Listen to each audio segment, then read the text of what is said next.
అనారోగ్యానికి కారణం ఏమిటి అని మనం ఒక అనాలిసిస్ చేసామనుకోండి, శుభ్రంగా లేకపోవడం ఒక సమాధానం, శుభ్రంగా లేకపోవడం ఒక కారణం.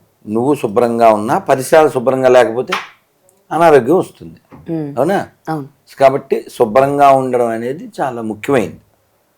అది ఎలా అప్లికబుల్లో అలా వాళ్ళు ఎవరైతే విగ్రహ ధ్వంసం చేస్తున్నారో, దేవాలయాల దగ్గర ఈ మల విసర్జనలు చేస్తున్నారో వాళ్ళు ఇవాళ మొదలుపెట్టలే.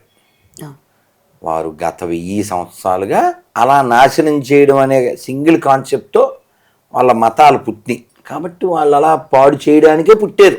పాడు మనుషులు అంటారు కదా, ఆ పాడు మనుషులు పాడు చేస్తుంటారు. నేను ఇక్కడ బాధపడేది వాళ్ళ గురించి కాదు, వాళ్ళు పిచ్చోళ్ళు, నో డౌట్. కాకపోతే మత పిచ్చోళ్ళు వాళ్ళు.